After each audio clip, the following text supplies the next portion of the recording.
والصلاة والسلام على سيدنا محمد سيد الأولين والآخرين وعلى آله وأصحابه أجمعين. أما بعد فأعوذ بالله من الشيطان الرجيم. بسم الله الرحمن الرحيم. قل يا أيها الكافرون لا أعبد ما تعبدون ولا أنتم عابدون ما أعبد ولا أنا عابد ما عبدتم ولا أنتم عابدون ما أعبد لكم دينكم ولي دين. سبحان ربك رب العزة عما يصفون وسلام على المرسلين والحمد لله رب العالمين. اللهم صل على سيدنا محمد وعلى آل سيدنا محمد وبارك وسلم. اللهم صل على سيدنا محمد وعلى آل سيدنا محمد وبارك وسلم. اللهم صل على سيدنا محمد وعلى آل سيدنا محمد وبارك وسلم. جس طرح کسی کے مسلمان ہونے کے لیے اتنا کافی نہیں ہے کہ اس کا نام عربی میں، فارسی میں یا اردو میں ہو. عام طور سے یہ تصور کیا جاتا ہے کہ جس کا نام ان زبانوں میں ہوگا وہ مسلمان ہوگا، اور جس کا نام ہندی میں ہوگا، انگریزی میں ہوگا، سنسکرت میں ہوگا یا دنیا کی کسی اور زبان میں ہوگا وہ مسلمان نہیں ہوگا، کچھ اور ہوگا. انگریزی میں نام ہوگا تو عیسائی ہوگا، ہندی میں نام ہوگا تو ہندو ہوگا. کوئی کیا ہوگا وہ تو وہ جانے، لیکن صرف اردو، عربی اور فارسی کے نام ہونے کی وجہ سے کوئی مسلمان نہیں ہوتا. بالکل اسی طرح یہ بھی سمجھنا چاہیے کہ اسلام محض چند عقائد یا چند اعمال اور رسم و رواج کا نام نہیں ہے. اسلام ایک مکمل دین ہے جس کے اپنے عقائد ہیں، اپنے اعمال ہیں، اپنی تہذیب ہے، اس کا اپنا طرز زندگی ہے، اس کے اپنے طریقے ہیں سونے جاگنے کے، اٹھنے بیٹھنے کے، کھانے پینے کے، شادی بیاہ کے، کاروبار کے، اخلاق کے، معاملات کے. اور یہ سارے طریقے ہم کو سکھائے ہیں رحمت دو عالم سیدنا محمد الرسول اللہ صلی اللہ علیہ وسلم. قرآن پاک کی آیات کا ایک تو اصل مضمون ہوتا ہے جس مضمون کی خاطر وہ آیات نازل ہوئی. بسا اوقات ان آیات کا کوئی خاص پس منظر ہوتا ہے جس کو مفسرین کی زبان میں شان نزول کہتے ہیں، لیکن اس کے ساتھ ساتھ کچھ اس کے لازمی مضامین بھی ہوتے ہیں، کچھ اس کا حاصل مضمون بھی ہوتا ہے جو بہت کشادہ ہوتا ہے، جس کی رسائی بہت دور تک ہوتی ہے، اور جس کو اللہ تعالیٰ جتنا چاہتے ہیں اس کی سمجھ عطا فرما دیتے ہیں. اس کو اپنے بڑوں سے سمجھ کر اس کے مطابق زندگی گزارنے سے اور اس حاصل مضمون کو اپنے اوپر لاگو کرنے سے زندگی میں قرآن کا نور آتا ہے، قرآن کی روشنی سے زندگی منور ہوتی ہے. یہ تو سب کو معلوم ہے کہ قرآن پاک کی یہ مختصر سی صورت جس کی فرض کی پہلی رکعت میں تلاوت کی گئی، سورۃ الکافرون، یہ خاص موقع پر نازل ہوئی تھی جب مکہ مکرمہ میں مشرکین کی طرف سے اصرار تھا حضور اکرم صلی اللہ علیہ وسلم سے کہ اس طرح کھینچا تانی کب تک چلتی رہے گی، ہم لوگ کچھ سمجھوتا کر لیں، کچھ آپ آگے بڑھیں، کچھ ہم آگے بڑھیں، کچھ آپ پیچھے ہٹیں، کچھ ہم پیچھے ہٹیں، جیسے دنیا میں سمجھوتے ہوتے ہیں، کچھ لو کچھ دو کی بنیاد پر۔ آپ جس کی بندگی کرتے ہیں، عبادت کرتے ہیں، ٹھیک ہے، آپ کے کہنے پر ہم اس کا بھی سجدہ کر لیں گے، ہم جن کا سجدہ کرتے ہیں آپ ان کا بھی کر لیں۔ تو اس موقع پر اللہ تعالیٰ نے اپنے نبی صلی اللہ علیہ وسلم سے ارشاد فرمایا تھا، آپ ان لوگوں سے صاف صاف کہہ دیجئے ہمارا تمہارا کوئی سمجھوتا نہیں ہو سکتا، لا اعبد ما تعبدون، تم جن کی بندگی کرتے ہو میں ان کی بندگی ہرگز نہیں کر سکتا، ولا انتم عابدون ما اعبد، اور یہ جو تم کہہ رہے ہو، اس جملے کو ذرا سمجھنے کی ضرورت ہے، یہ جو تم کہہ رہے ہو کہ ہم اس کا بھی سجدہ کر لیں گے جس کا آپ کہہ رہے ہیں، اس سجدے سے اس کی بندگی نہیں ہوتی، جب تک تم باقی سب کو چھوڑو گے نہیں، اور تم ان سب کو چھوڑنے کو تیار نہیں ہو، تو ان سب کو چھوڑے بغیر جب تک تم تنہا اللہ کا سجدہ کرنے کو تیار نہیں ہوگے، اور ایک سجدہ ہی نہیں، ایک بات اور سمجھ لینی چاہیے، رسول اکرم صلی اللہ علیہ وسلم کی تشریف آوری سے پہلے حضرت آدم علیہ السلام سے لے کر سیدنا عیسیٰ ابن مریم علیہ السلام تک جتنے بھی انبیاء کرام علیہ السلام تشریف لائے ہیں، ان کی نبوتوں کا اصل مقصد رسول اکرم صلی اللہ علیہ وسلم کی نبوت کے لیے راہ ہموار کرنا تھا، یہ ان کی نبوتوں کا اصل مقصد تھا۔ اسی لیے ہر نبی نے اپنی امت کو حضرت محمد صلی اللہ علیہ وسلم کی تشریف آوری کی اطلاع دی،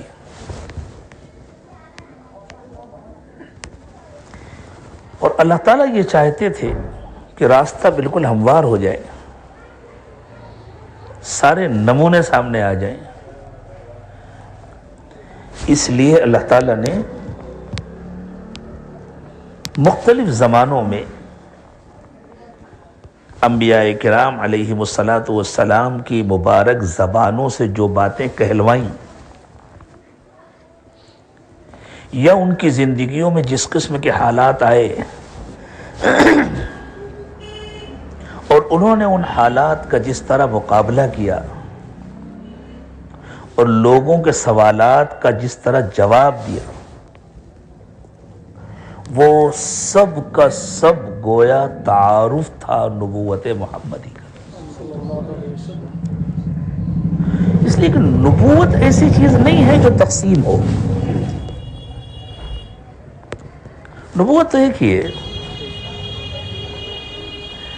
اس کی تکمیل ہوئی ہے حضرت محمد صلی اللہ علیہ وسلم کی بعثت پر،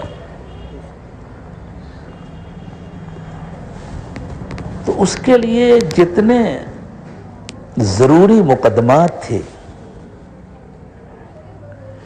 اور جتنی ضروری باتیں تھیں وہ لوگوں کو پہلے سے بتلا دی گئی تھیں۔ اس کا ایک فائدہ یہ بھی تھا کہ اللہ کے نبی صلی اللہ علیہ وسلم کی تشریف آوری کے بعد ان باتوں کو بطور حوالہ ذکر کیا جا سکتا تھا، جس طرح قرآن پاک نے ذکر کیا۔ یہ مضمون اگر سمجھ میں آ جائے قرآن پاک کا تو ایک بہت بڑا طالب علمانہ اشکال ختم ہو جاتا ہے کہ اللہ تعالیٰ نے حضور اکرم صلی اللہ علیہ وسلم کو مختلف موقعوں پر اس کا حکم دیا ہے کہ آپ اپنے پہلے والوں کے طریقے پر چلیں. تو وہ پہلے والوں کا طریقہ آپ کے طریقے سے ہٹ کر کچھ نہیں ہے. وہ پہلے والوں کا جو طریقہ ہے وہ آپ کے طریقے کا پیشگی تعارف ہے. یہ لے کر آئے ہیں محمد صلی اللہ علیہ وسلم جو انسانوں کے سامنے، جس کے الگ الگ اجزاء تھوڑے تھوڑے حصے میں اور تھوڑے تھوڑے سے علاقے میں الگ الگ افراد کے ذریعے الگ الگ قوموں کے ذریعے جو پیش کیے گئے تھے، یہی ہے نبوت محمدی. اسی لیے اللہ تعالیٰ نے قرآن پاک کے بارے میں ارشاد فرمایا وَإِنَّهُ لَفِي زُبُرِ الْأَوَّلِينَ. یہی تو تھا پچھلی کتابوں میں، جو اب ہے یہی تھا پچھلی کتابوں.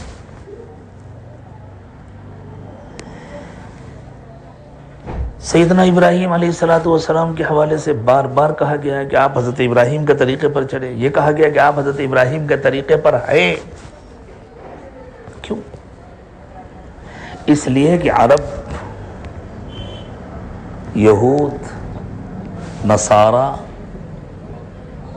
اصلاً یہ حضرت ابراہیم علیہ السلام کی اولاد ہے، اور ان میں جو صلبی اولاد نہیں بھی تھے حضرت ابراہیم کے، وہ روحانی اولاد تو تھے. تو ان کے لیے حضرت ابراہیم علیہ السلام کے حوالے سے بات کا سمجھنا آسان تھا، اور حضرت ابراہیم کے حوالے سے ان کو بات کا سمجھانا آسان تھا. تو حضور اکرم صلی اللہ علیہ وسلم کی نبوت ہی کی جھلکیاں حضرت ابراہیم کے ذریعے ان کو دکھا دی گئی تھی کہ اسی پر چلا رہے ہیں محمد صلی اللہ علیہ وسلم، اور خود اسی پر چل رہے ہیں محمد صلی اللہ علیہ وسلم.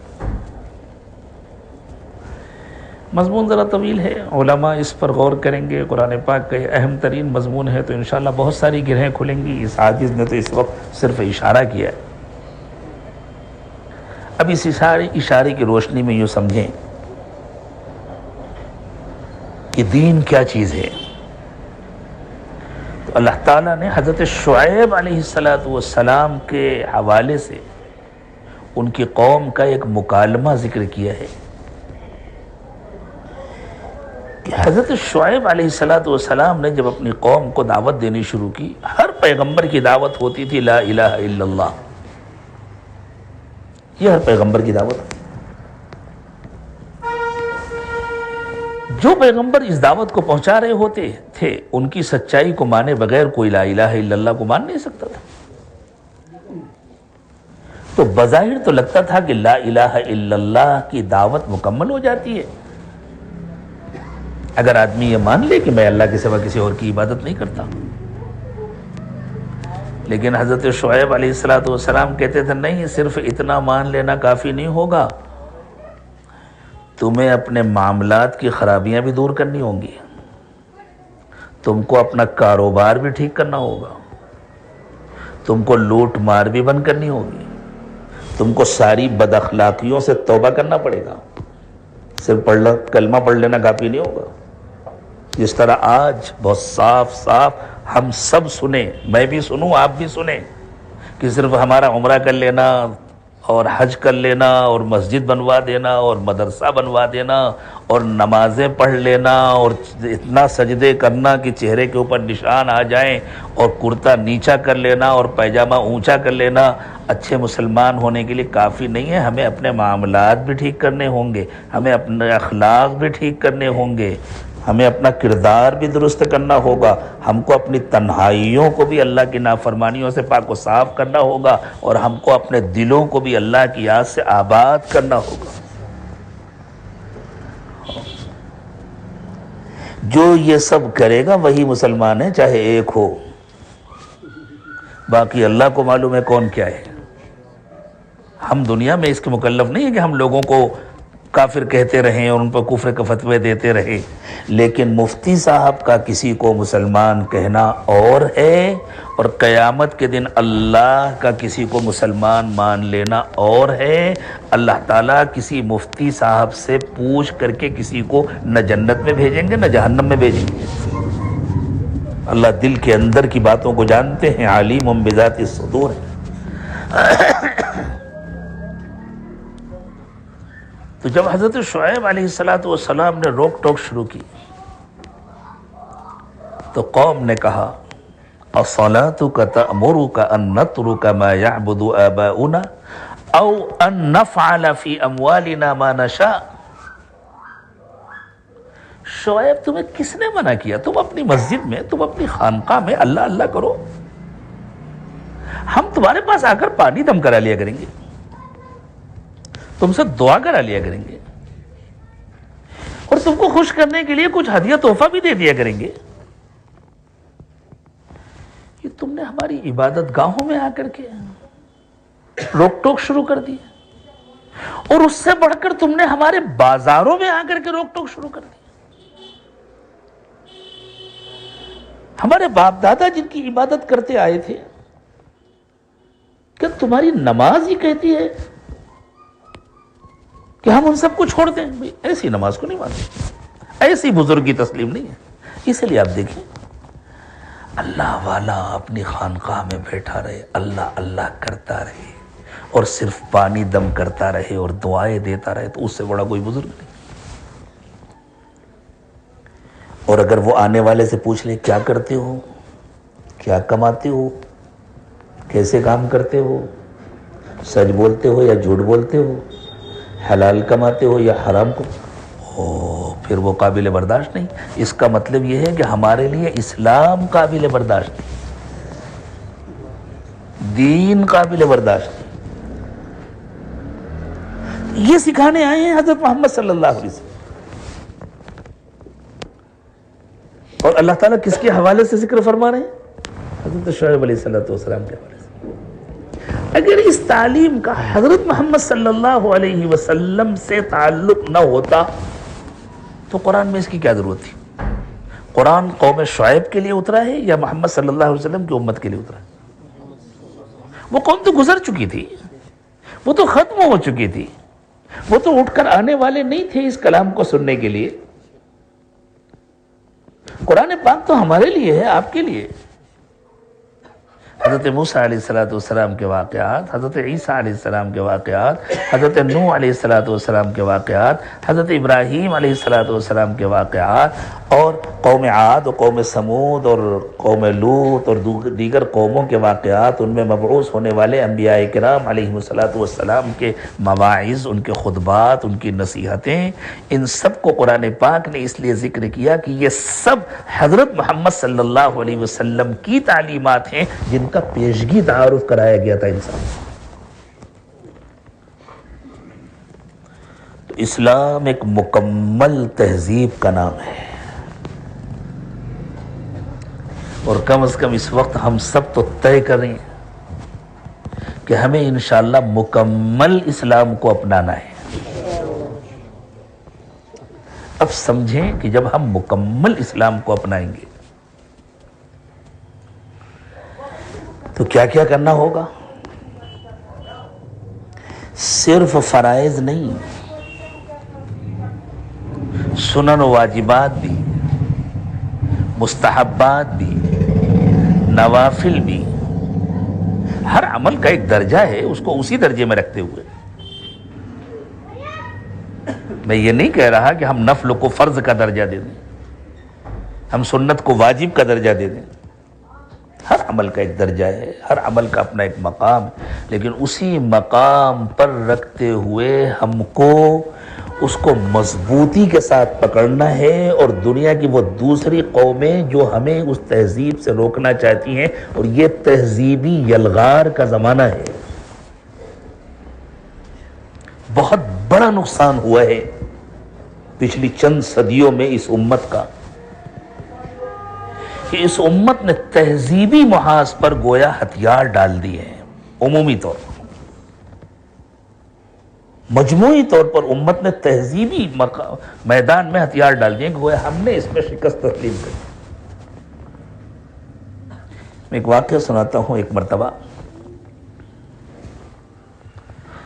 یہ عاجز جب دارالعلوم دیوبند کا طالب علم تھا، دور حدیث سے فارغ ہو گیا تھا، تکمیل ادب میں تھا، اور سعودی عرب سے چند علماء آئے تھے، وہاں کی ایک بڑی یونیورسٹی سے حکومت کی طرف سے بھیجے گئے تھے. وہ اسکالر تھے، ان کو کچھ علمی تحقیق کا کام کرنا تھا اور پورے ملک کا ان کا سفر تھا.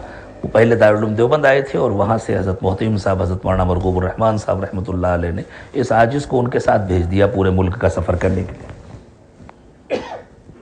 تقریباً 1.5 سے پونے 2 مہینے کا وہ سفر تھا، پورے ہندوستان کا سفر. اب وہ ہم لوگوں کی عمریں بھی کچھ زیادہ متفاوت نہیں تھی، تھوڑے سے بڑے تھے وہ لوگ مجھ سے، زبان بھی مشترک تھی، بے تکلفی سے کام کرتے تھے. تو جب ان کے ساتھ رہتے تھے تو خالص انہی کی زبان میں بات کرنی ہوتی تھی. باہر کبھی نکلتے تھے تو پھر ہم ترجمان ہو جاتے تھے. تازے دور حدیث سے فارغ ہوئے تھے تو بسا اوقات فقہی مسائل پر بھی گفتگو ہو جاتی تھی اور کبھی کبھی گرما گرم گفتگو بھی ہو جاتی تھی. وہ لوگ بھی احترام کرتے تھے. ان میں سے ایک وہاں کے بہت بڑے مشہور عالم کے بیٹے تھے. اب وہ خود اس وقت وہاں کی ایک مشہور یونیورسٹی کے بڑے پروفیسر ہیں. تو قدر بہت کرتے تھے، بحث بھی ہوتی تھی. امامت وہ ہمیشہ مجھ سے ہی کراتے تھے، وہ خود امامت نہیں کرتے تھے. مجھ سے کہتے ہیں تم نماز پڑھو. حالانکہ ہم بھی ان کے ساتھ مسافر ہی تھے، وہ پڑھاتے تو قصر پڑھاتے، ہم پڑھاتے تو قصر پڑھاتے. ایک دن ایسا ہوا، یہ ہے اصل واقعے کی جان جو میں آپ کو سنا رہا ہوں. ایک دن ایسا ہوا کہ نماز پڑھنے کے لیے کھڑے ہوئے تو ان کی ٹوپی، ان میں سے ایک کی جو بڑے عالم کے بیٹے تھے، ٹوپی ٹیبل پہ رکھی تھی اور وہ کھڑے ہوئے.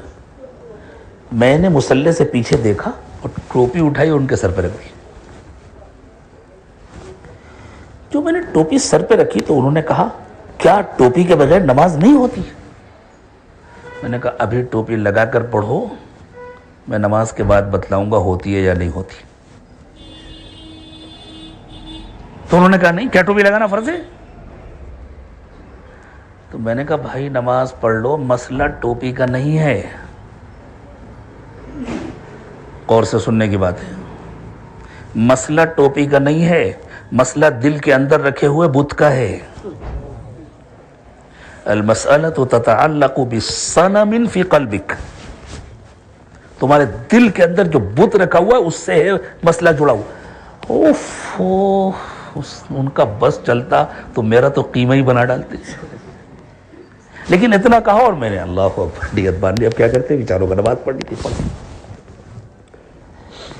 نماز سے فارغ ہونے کے بعد انہوں نے مجھ کو پکڑ لیا اور کہا کہ تم نے بہت بڑی بات کہہ دی ہے، تم کو اپنی بات ثابت کرنی پڑے گی.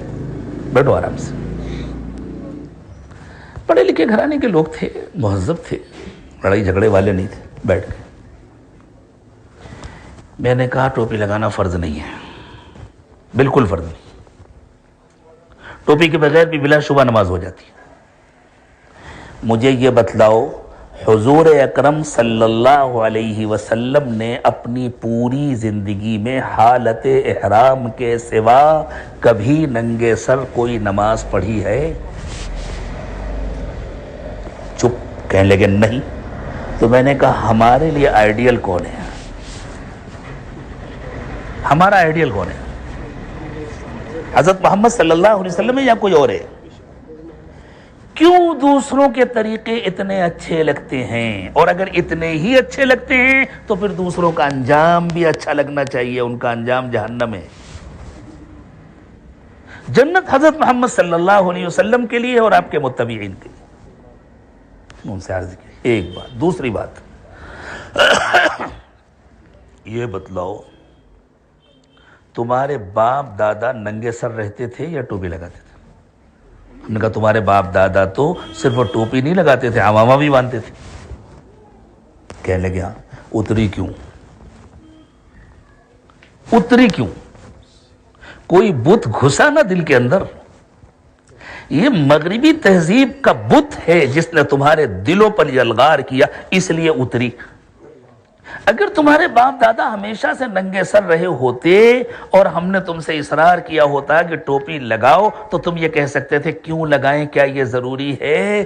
تمہارے باپ دادا تو ہمیشہ سے ٹوپی پہنتے تھے، عمامہ لگاتے تھے، عمامہ باندھتے تھے، تو یہ اتری کیوں؟ یہ ہے وہ بت جو دلوں کے اندر بیٹھا ہوا ہے، یہ تہذیب کا بت ہے، صنم الحضارہ ہے یہ۔ آپ یقین مانیے وہ کھڑے ہوئے، انہوں نے مجھے اٹھا کر سینے سے لگا دیا اور کہا اللہ تم کو جزائے خیر دے، تم نے آنکھیں کھول دی۔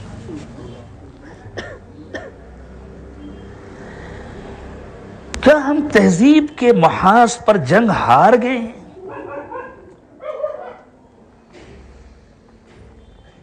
جنگ کے میدان میں لڑنے والی امت تہذیب کے محاذ پر پسپا ہو چکی ہے، تہذیب کے محاذ پر جنگ ہار چکی ہے۔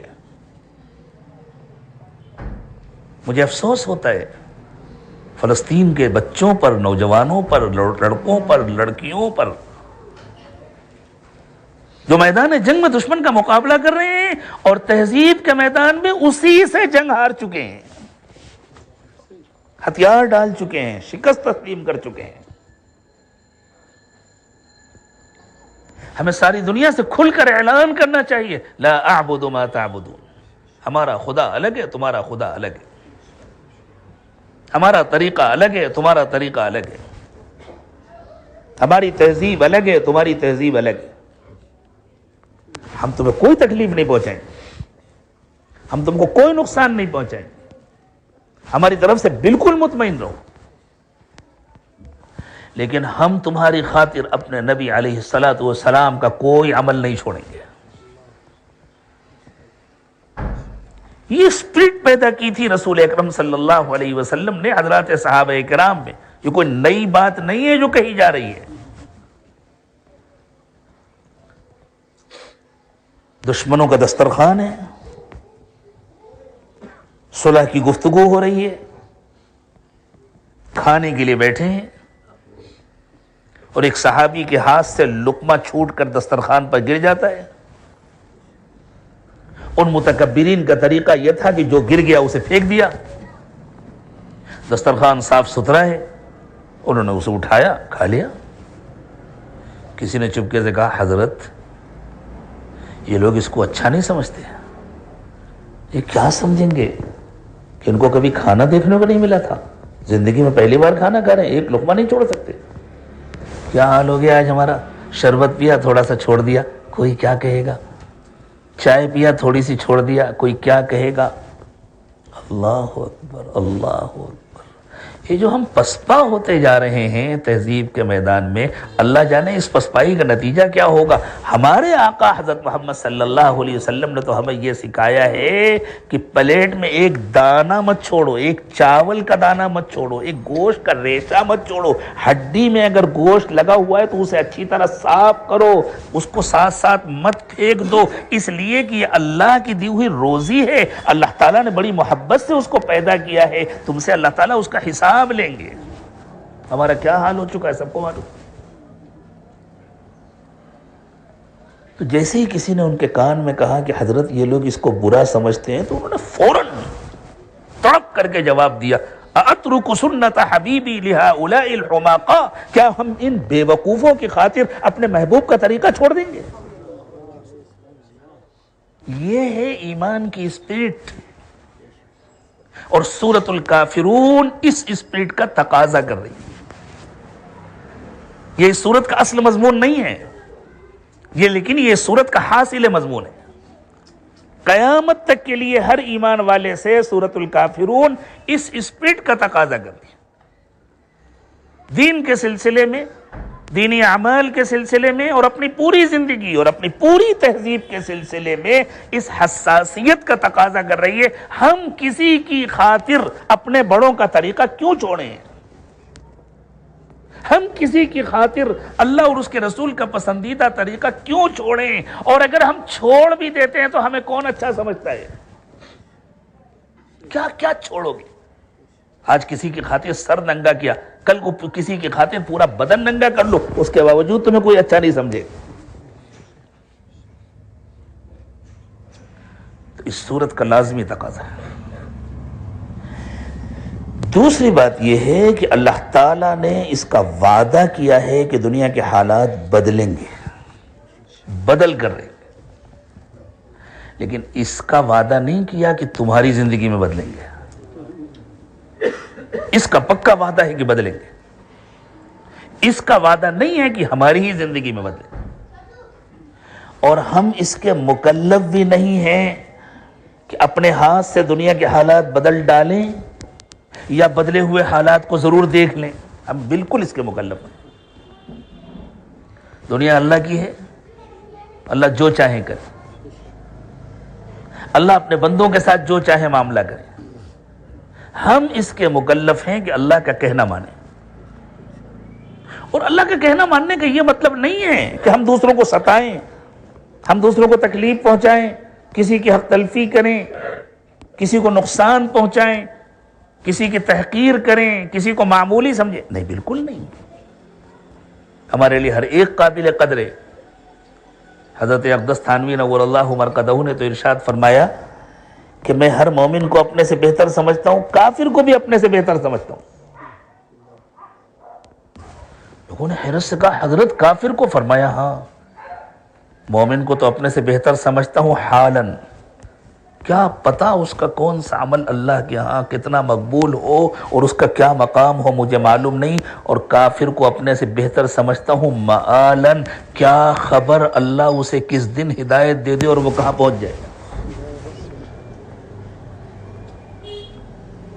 جیسے آج ہی دوپہر میں کسی صاحب نے ایک واقعہ سنایا تھا، حضرت جنید بغدادی بادشاہ کے پہلوان ہوا کرتے تھے، کون تصور کر سکتا تھا کہ یہ اولیاء کے امام بنیں گے، اولیاء کے استاذ بنیں گے۔ کتنے ایسے لوگ ہیں، حضرت بشر، اللہ، شراب خانہ چلایا کرتے تھے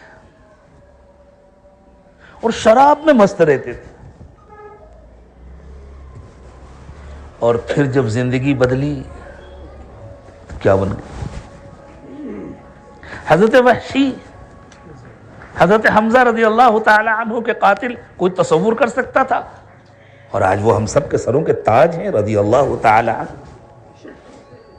حضرت اکرامہ، ابو جہل کے بیٹے، ابو جہل جس کے بارے میں رسول اکرم صلی اللہ علیہ وسلم نے ارشاد فرمایا فرعون هذه الامہ، اس امت کا فرعون ہے ابو جہل، اس کے بیٹے اکرامہ،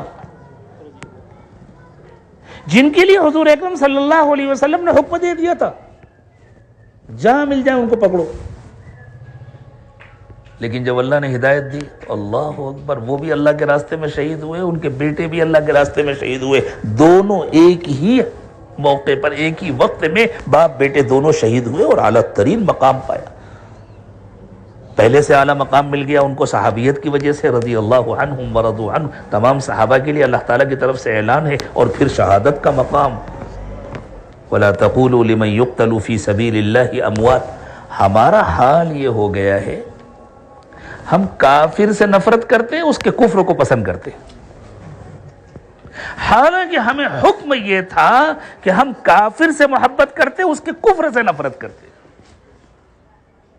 سب کچھ بدل ڈالا ہم نے، اس کے کفر کو ہم پسند کرتے ہیں، اس کا لباس ہمیں اچھا لگتا ہے، اس کا ہیئر اسٹائل ہمیں اچھا لگتا ہے، اس کا فیس اسٹائل ہمیں اچھا لگتا ہے، اس کا لائف اسٹائل ہمیں اچھا لگتا ہے، گویا اس کا کفر ہمیں اچھا لگتا ہے اور اس کی ذات سے ہم نفرت کرتے ہیں۔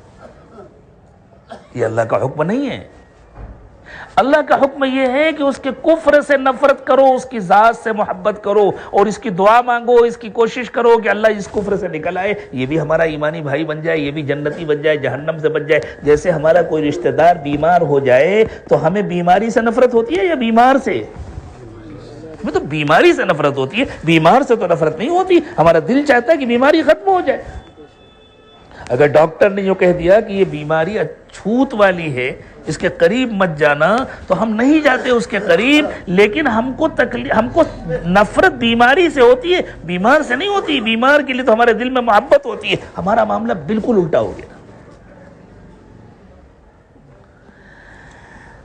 اللہ کرے کہ یہ معاملہ سیدھا ہو جائے، ہم قرآن کی روح کو پالیں، قرآن کے مقصد کو سمجھ لیں۔ قرآن پاک ہمارے اندر کیا اسپرٹ پیدا کرنا چاہتا ہے، اللہ کرے کہ وہ اسپرٹ ہمارے اندر آ جائے۔ قرآن کہتا ہے تمہیں اپنے طریقوں پر جم جانا ہے، اور پھر ساری دنیا سے محبت کا معاملہ کرنا، ساری دنیا سے اخلاق و مروت کا معاملہ کرنا۔ لوگوں کو اس کا یقین ہونا چاہیے، بھائی یہ ہماری کوئی غلط بات نہیں مانیں گے، لیکن ان سے اچھا کوئی انسان بھی نہیں ہے۔ یہ کبھی جھوٹ نہیں بول سکتے، یہ کبھی دھوکہ نہیں دے سکتے، یہ کبھی بےایمانی نہیں کر سکتے، یہ کبھی کسی کے حق تلفی نہیں کر سکتے۔ لیکن اگر ہم یہ چاہیں کہ ان سے ان کا دین چھوڑا دیں، پھر ذہن میں رکھیے گا دین سے مراد مکمل دین ہے، جس میں عقائد بھی ہیں، اعمال بھی ہیں، فرائض و واجبات سب ہیں، جس میں ہماری مکمل اسلامی تہذیب ہے، جس میں ہمارا مکمل دینی تشخص ہے۔ اللہ کرے کہ یہ سب کچھ ہمارے اندر آ جائے اور ہم صاف صاف کہیں بھائی لکم دینکم ولی دین، تمہارا اپنا ایک طریقہ ہے، میرا اپنا ایک طریقہ ہے۔ ہر ایک فرد یہ کہے، صرف بحیثیت قوم اجتماعی اعلان نہیں، ہر فرد کا یہ جذبہ ہو، ہر فرد کے اندر یہ حساسیت ہو، نہیں میں کسی کی خاطر اپنے نبی حضرت محمد صلی اللہ علیہ وسلم کا کوئی طریقہ نہیں چھوڑ سکتا، میں کوئی سنت نہیں چھوڑوں گا، وہی تو مجھے لے کر جائیں گے جنت میں، وہی تو میرے کام آئیں گے قبر میں۔ قبر میں کس کی تصویر دکھائی جائے گی؟ کسی ہیرو کی، کسی کرکٹر کی، کسی لیڈر کی؟ حضرت محمد صلی اللہ علیہ وسلم۔ جو پہچانے گا وہ کامیاب ہوگا، جو نہیں پہچانے گا وہ ناکام ہوگا۔ کیا مطلب ہے حضور اکرم صلی اللہ علیہ وسلم کو پہچاننے کا؟ نبی سے رشتہ کیسا ہوتا ہے؟ کوئی ضروری نہیں کہ ہر بات حضور خود کہے زبان سے، اور کوئی ضروری نہیں کہ قرآن پاک میں ہر بات حضور کے حوالے سے ذکر کی جائے، حضور کی ہی باتیں ہیں جو دوسروں کے حوالے سے ذکر کی گئی ہیں۔ امتیوں، حضور اکرم صلی اللہ علیہ وسلم کی صلبی اولادیں، حضرت فاطمہ کی اولادیں، حضرت حسن کی اولادیں، حضرت حسین کی اولادیں، ان سب سے کہا جا رہا ہے کان کھول کر سنو، نبی سے اصل رشتہ روحانیت کا ہوتا ہے۔ اگر ایمان کا اور روحانیت کا رشتہ نہیں ہے تو دوسرا کوئی رشتہ کسی کام کا نہیں ہے۔ اور اس کو اللہ تعالیٰ نے قرآن پاک میں کس کے حوالے سے بیان کیا؟ سیدنا نوح علیہ السلام کے حوالے سے۔ حضرت نوح علیہ السلام کا سگا بیٹا ہے، ڈوب گیا، اور اللہ تعالیٰ نے حضرت نوح علیہ السلام سے وعدہ کیا تھا کہ ہم تمہارے گھر والوں کو بچا لیں گے، ہم تمہارے گھر والوں کو جہنم میں نہیں ڈالیں گے۔ اللہ اکبر! یہ بھی اللہ تعالیٰ کا بات سمجھانے کا اپنا ایک انداز ہے، اپنا ایک طریقہ ہے کہ حضرت نوح علیہ السلام سے پہلے یہ وعدہ کیا گیا تھا کہ ہم آپ کے گھر والوں کو بچا لیں گے۔ اسی وعدے کی وجہ سے حضرت نوح علیہ السلام کی یہ ہمت ہوئی کہ بیٹا ڈوب گیا تو حضرت نوح کہہ رہے ہیں اللہ اس میں کوئی شک نہیں کہ وہ کافر تھا، میں بھی مانتا ہوں، لیکن آپ کے لیے تو کچھ مشکل نہیں، اور آپ نے وعدہ کیا تھا کہ گھر والوں کو بچا لیں گے، تو اللہ اگرچہ کافر تھا لیکن تھا تو میرا بیٹا ہی، گھر والا تو ہے۔ تو اللہ نے فرمایا نہیں، گھر والا نہیں ہے۔ اگر اللہ تعالیٰ نے پہلے یہ کہا ہوتا کہ ہم کسی کافر کو نہیں بچائیں گے، ہم صرف ایمان والوں کو بچائیں گے، تو یہ مسئلہ واضح نہ ہوتا، اور اللہ نہیں چاہتے تھے کہ یہ مسئلہ حضور کے گھر میں پیدا ہو، لیکن اس امت کو سمجھ میں آنا چاہیے نا۔ تو اب سمجھ میں آنے کا دو ہی طریقہ تھا، ایک طریقہ تو یہ تھا کہ خود حضور کا کوئی بیٹا ہوتا اور نعوذ باللہ ایسا ہوتا، تو اللہ تعالیٰ اپنے نبی صلی اللہ علیہ وسلم، اپنے آخری نبی حضرت محمد صلی اللہ علیہ وسلم کے لیے نہیں پسند کر رہے تھے اس کو، تو اسی واقعے کو دوسری جگہ پیش فرمایا۔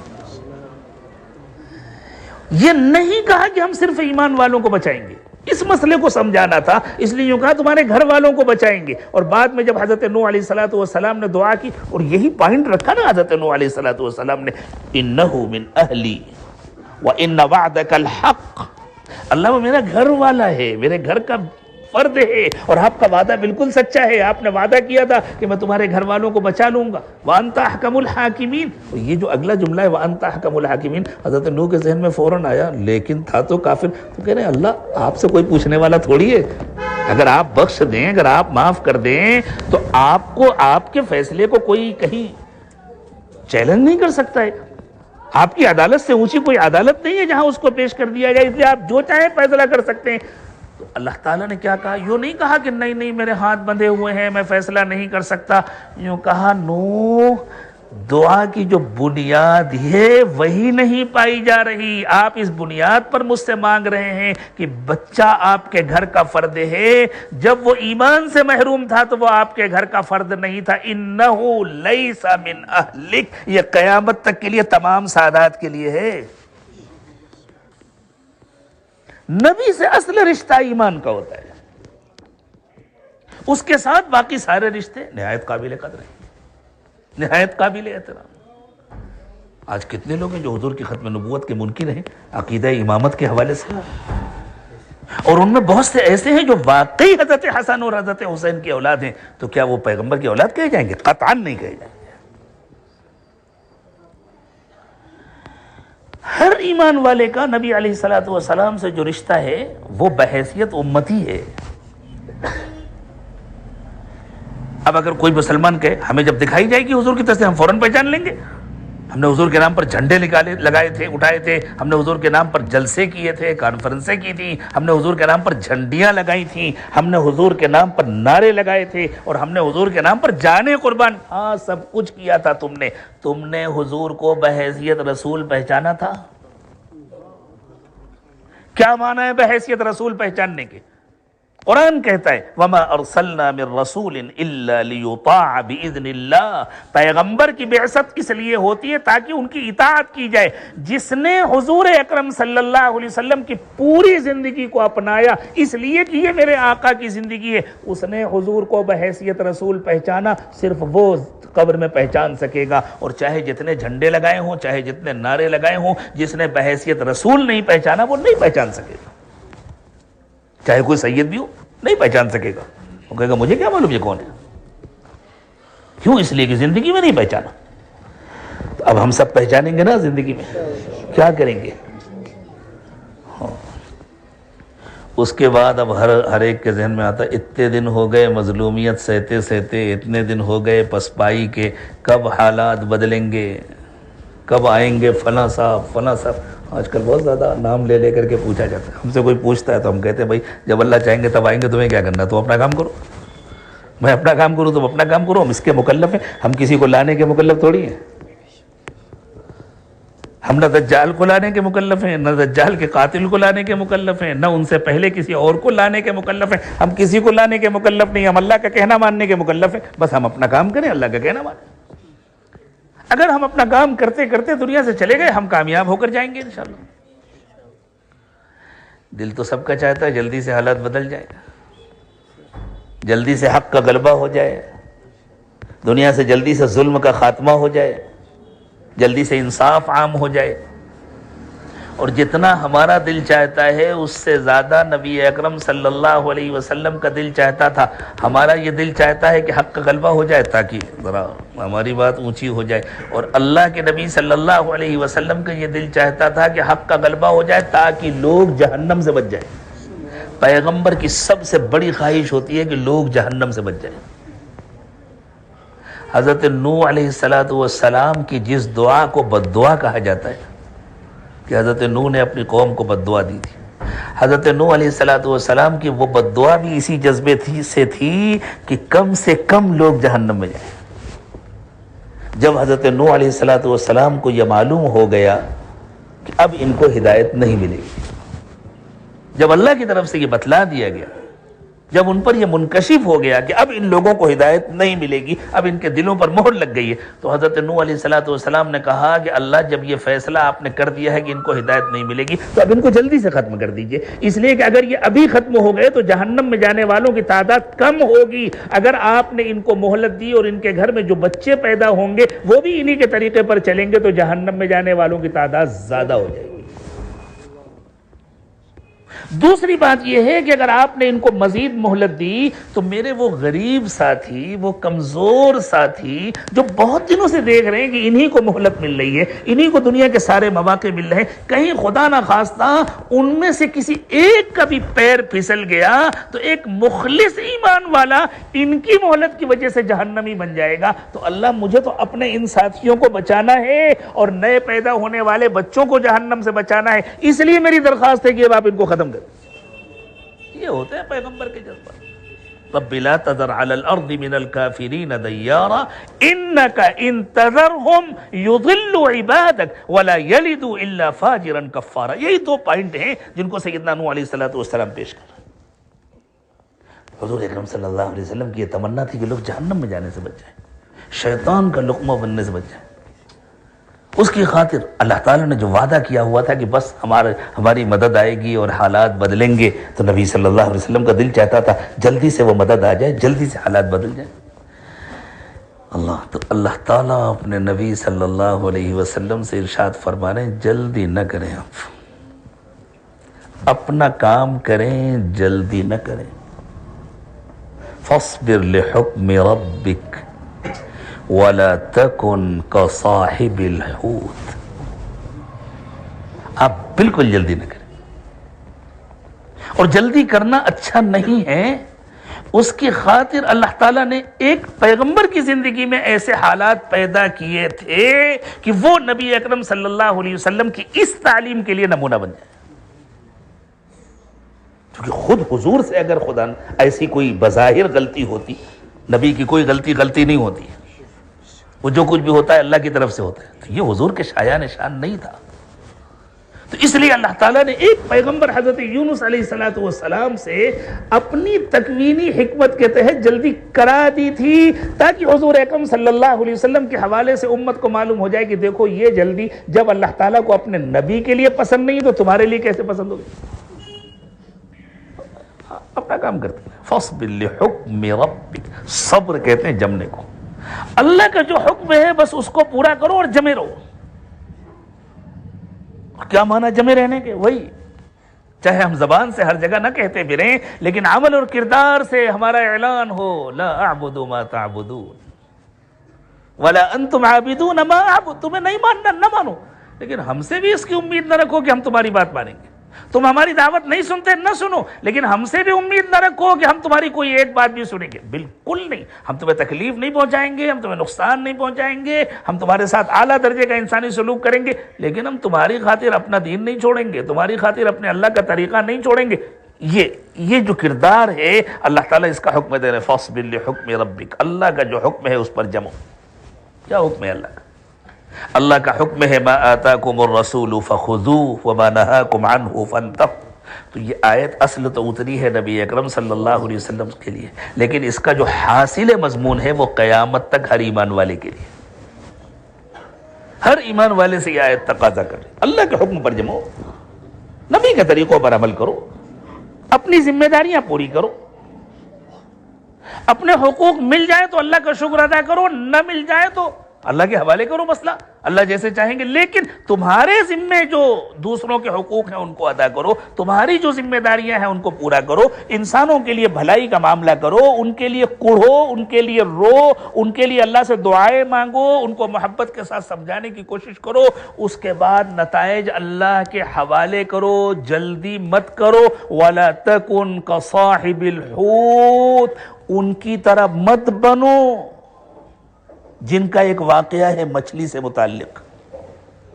مچھلی والے حضرت یونس علیہ السلام، اذ نادى وهو مكظوم، پھر اللہ تعالیٰ نے ان کا واقعہ سنایا کہ دیکھو ان سے ایک بظاہر ایک غلطی ہو گئی تھی، اللہ کے یہاں یہی مقدر تھا، اللہ تعالیٰ نمونہ دکھانا چاہتے تھے۔ اگر یہ بات سمجھ میں آ جائے نا کہ یہ سارے واقعات اصل میں حضور اکرم صلی اللہ علیہ وسلم کی تعلیمات کا پیشگی تعارف ہیں، تو پھر کسی پیغمبر کے اوپر کوئی اعتراض باقی نہیں رہتا۔ خود حضرات صحابہ کرام کی زندگی میں جو واقعات پیش آئے ہیں وہ بھی رسول اکرم صلی اللہ علیہ وسلم کی تعلیمات کا عملی تعارف ہیں۔ یہ بات سمجھ میں آ جائے تو صحابہ کرام پر کوئی اعتراض باقی نہیں رہتا۔ مثلا ایک صحابی سے غلطی ہو گئی، بہت بڑی اخلاقی غلطی ہو گئی، اور وہ آئے کہ حضور مجھے پاک کر دیجئے، بالکل چھپانے کو تیار نہیں ہے، اور اللہ کے نبی صلی اللہ علیہ وسلم نے ان کو سنسار کرنے کا حکم دیا۔ تو اصل میں غلطی ہمارے لیے نمونہ نہیں ہے، لیکن اس غلطی کے بعد جو بے چینی ہوئی یہ نمونہ ہے۔ اب یہ نمونہ حضور کے ذریعے تو نہیں دکھایا جا سکتا تھا نا، یہ کام حضور کے شایع نشان نہیں تھا، تو یہ قربانی تھی صحابہ کرام کی کہ اللہ تعالیٰ نے ان کو استعمال فرمایا اور انہوں نے اپنی ذات کو پیش کیا۔ اس کے بعد جو ان کی اس بے چینی کے بعد جو انہوں نے توبہ کیا، وہ توبہ ہمارے لیے نمونہ ہے، اور اس توبہ پر اللہ تعالیٰ نے جو ان کو عطا فرمایا وہ ہمارے لیے نمونہ ہے۔ تو صحابہ کرام کی زندگی، خلافت راشدہ کے زمانے کے سارے واقعات، وہ نبی اکرم صلی اللہ علیہ وسلم کی تعلیمات کے عملی نمونے ہیں، اور تمام انبیاء کرام علیہ السلام کے وہ سارے حالات جو قرآن پاک میں بیان ہوئے یا جو صحیح احادیث مبارکہ میں بیان ہوئے، وہ سب حضور اکرم صلی اللہ علیہ وسلم کی تعلیمات کا پیشگی تعارف ہے۔ تو کیا ہوا تھا حضرت یونس علیہ السلام کے ساتھ؟ وہ اپنی قوم سے ناراض ہو کر چلے گئے تھے اور ان سے کہہ گئے تھے کہ ٹھیک ہے، اب اللہ کے عذاب کا انتظار کرو۔ وہاں گئے، مچھلی کے پیٹ میں پہنچ گئے۔ اب وہاں سے انہوں نے اللہ کو آواز دیا، اللہ غلطی ہو گئی، معاف کر دیجئے، جلدی ہو گئی، جلد بازی کر دی ہم نے۔ بظاہر کوئی بڑی نافرمانی نہیں کی تھی، لیکن جلدی ہو گئی تھی ان سے۔ اذ نادى وهو مكظوم، گھٹن کی حالت میں، مچھلی کے پیٹ کے اندر تھے، سانس لینا دشوار ہو رہا تھا، تو گھٹن کی حالت میں وہیں سے اللہ کو پکارا۔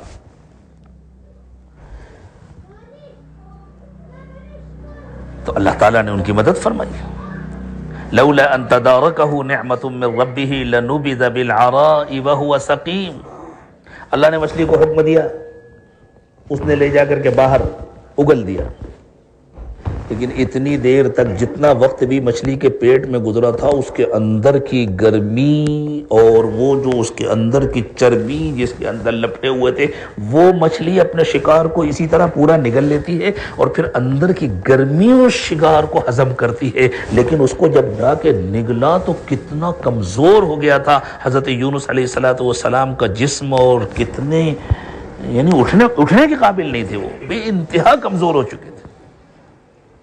تو اللہ تعالیٰ فرماتے ہیں لیکن پھر تھے تو وہ ہمارے مخلص بندے، ایک چوک ہو گئی تھی ان سے، لیکن وہ تھے ہمارے مخلص بندے، تو پھر ہم نے ان کو اس حال میں چھوڑ نہیں دیا۔ اگر اللہ کی رحمت دامنگیر نہ ہوتی اور مچھلی اگل بھی دیتی تو وہ وہیں پڑے رہتے، اٹھنے کے قابل نہ ہوتے، لیکن ہم نے ان کا پورا انتظام کیا، ان کے لیے غذا کا انتظام کیا، ان کے لیے سائے کا انتظام کیا، اور پھر اس کا انتظام کیا کہ وہ لوٹ کر کے اپنی قوم میں آئے۔ یہ بتلایا جا رہا ہے کبھی کبھی مخلص سے بھی جلد بازی میں اگر کوئی غلطی ہو جاتی ہے اور وہ سچی توبہ کر لیتا ہے اور اللہ کو پکارتا ہے، تو اللہ تعالیٰ اسے بے یار و مددگار نہیں چھوڑتے، اللہ اس کی مدد فرماتے ہیں۔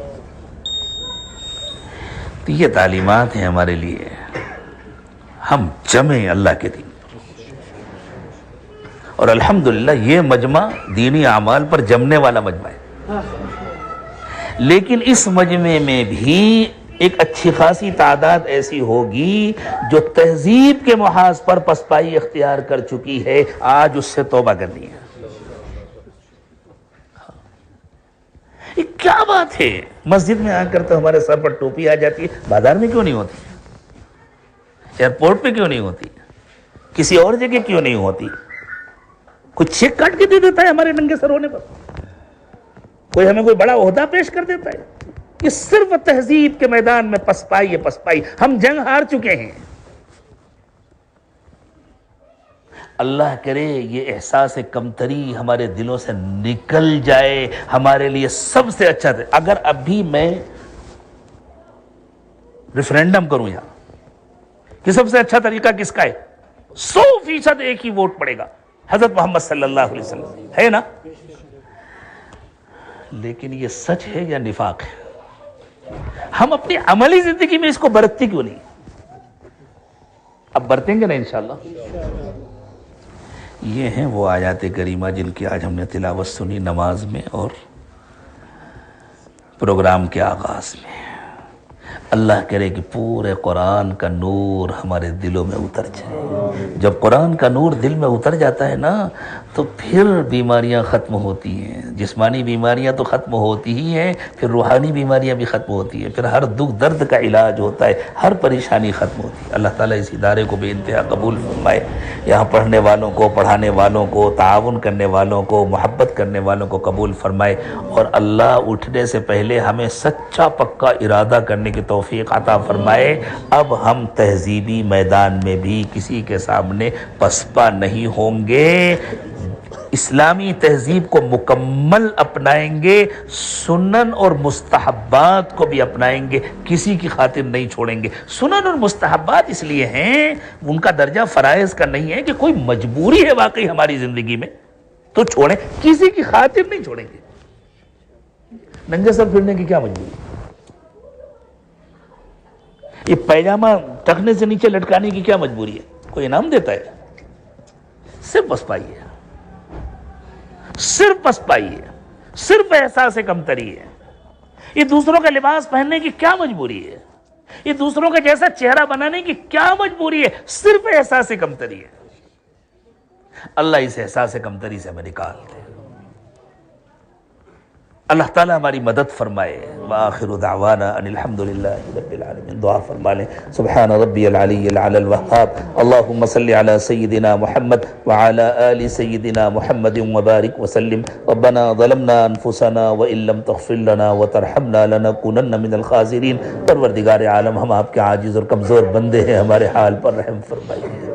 اللہ ہمارے دلوں کو ایمان کے نور سے منور فرما دیجئے۔ اللہ اپنی محبت نصیب فرمائیے، اپنے نبی صلی اللہ علیہ وسلم کی محبت نصیب فرمائیے، اپنے اولیاء کاملین کی محبت نصیب فرمائیے۔ اللہ قرآن پاک کو ہمارے دلوں کی بہار بنا دیجئے۔ اللہ قرآن کو ہمارے دکھ درد کا علاج بنا دیجئے۔ اللہ قرآن کو ہماری بیماریوں کا علاج بنا دیجئے۔ اللہ ہماری جسمانی بیماریاں بھی دور فرما دیجئے، ہماری روحانی بیماریاں بھی دور فرما دیجئے۔ اللہ ہمیں پورے دین پر عمل کرنے کی توفیق عطا فرمائیے۔ اللہ ہمیں پورے دین کو اپنے دانتوں سے مضبوط پکڑنے کی توفیق عطا فرمائیے۔ ہم کو اپنے بڑوں کے طریقے پر چلنے کی توفیق عطا فرمائیے۔ اللہ ہم کو چلتا پھرتا اسلام کا نمونہ بنا دیجئے۔ اللہ ہمیں ایسے اعلیٰ اخلاق نصیب فرمائیے کہ ہمارے اخلاق ہماری انسانوں کے لیے خدمت اور ہمدردی انسانوں کو جہنم سے بچانے کا ذریعہ بن جائے، ان کو جنت میں لے جانے کا ذریعہ بن جائے۔ اللہ اس ادارے کو اور ہمارے تمام اداروں کو قبول فرمائیے، تمام مدارس کو، تمام مکاتب کو،